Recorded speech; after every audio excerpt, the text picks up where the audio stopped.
সময় ছিল যখন প্রধানমন্ত্রীরা ছিলেন দেশের স্থিতিশীলতার প্রতীক, আর এখন একের পর এক দেশের শীর্ষ নেতারা পড়ছেন রাজনৈতিক সংকটে, জনরোষে, এমনকি পদত্যাগের মুখেও। কাউকে ঘিরে ধরেছে বিক্ষোভে উত্তাল জনতা, কেউ আবার হোঁচট খাচ্ছেন অর্থনৈতিক ধস কিংবা দুর্নীতির অভিযোগে। সব মিলিয়ে নেতৃত্বের চিত্রটাই পাল্টে যাচ্ছে। মাত্র কয়েক মাসের ব্যবধানে একাধিক দেশের প্রধানমন্ত্রী তাদের রাজনৈতিক শেষ অধ্যায়ে পৌঁছে গেছেন। সব মিলিয়ে আসলে বিশ্বমঞ্চে কি ঘটছে, কোন কোন দেশের শীর্ষ নেতার কপাল থেকে মুছে গেল প্রধানমন্ত্রীর পদটি, চলুন দেখে আসি।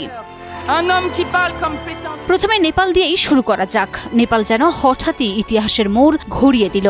সোশ্যাল মিডিয়ায় টানা নজরদারি আর বন্ধের সিদ্ধান্তে শুরু হয়েছিল জেনজিয়ের ক্ষোভ, আর সেই ক্ষোভই মাত্র দুদিনে রূপ নেয় বিস্ফোরণে।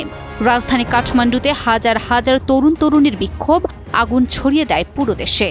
শেষ পর্যন্ত টিকতে পারলেন না কেপি শর্মা ওলি। প্রধানমন্ত্রীর গদি থেকে পদত্যাগ করতে বাধ্য হলেন। প্রযুক্তি ঠেকাতে গিয়ে যেন নিজের পতনের পথটাই খুলে দিল সরকার। তবে চমকপ্রদ তথ্য হলো, একই দিনে শুধু নেপাল নয়, নতুন এক রাজনৈতিক ভূকম্পনে কেঁপে উঠেছে ফ্রান্স। নাটকীয় মোড় নিয়েছে দেশটির ক্ষমতার রাজনীতি। পার্লামেন্টে আস্থা ভোটে পরাজিত হয়ে পদচ্যুত হয়েছেন প্রধানমন্ত্রী ফ্রাঁসোয়া বাইরু, যা দেশটির রাজনৈতিক অঙ্গনে সৃষ্টি করেছে তীব্র আলোড়ন।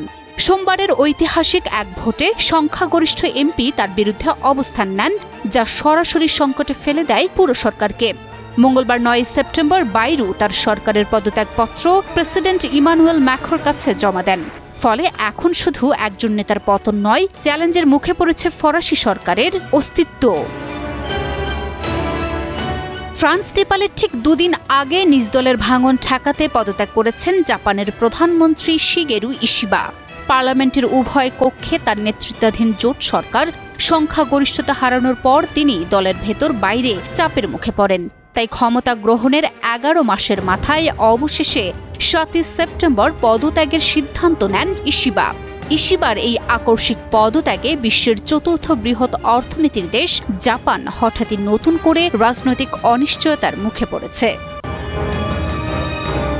বিশ্বের প্রধানমন্ত্রীদের পদ হারানোর ঘটনা এখানেই থেমে নেই। এই 3 দেশের প্রধানমন্ত্রীদের পদত্যাগের হিড়িকের ঠিক 12 দিন আগে একই পদ থেকে পদচ্যুত হন থাইল্যান্ডের প্রধানমন্ত্রী পেতুংতার্ন সিনাওয়াত্রা। নৈতিকতা লঙ্ঘনের অভিযোগে থাইল্যান্ডের প্রধানমন্ত্রী পেতুংতার্ন সিনাওয়াত্রাকে পদচ্যুত করেছে দেশটির আদালত। 29 আগস্ট শুক্রবার ঘোষিত এ রায় মেনে তাৎক্ষণিকভাবে পদত্যাগ করেছেন মাত্র 1 বছর ক্ষমতায় থাকা সিনাওয়াত্রা। বিশ্বজুড়ে এ যেন চলছে এক চেইন রিঅ্যাকশন। একজনের পতনের পর আরেকজন, এরপর আরেকজন। নেপাল থেকে জাপান, ফ্রান্স থেকে থাইল্যান্ড, নেতৃত্বের টালমাটাল পরিস্থিতি যেন এক বৈশ্বিক ট্রেন্ডে পরিণত হয়েছে।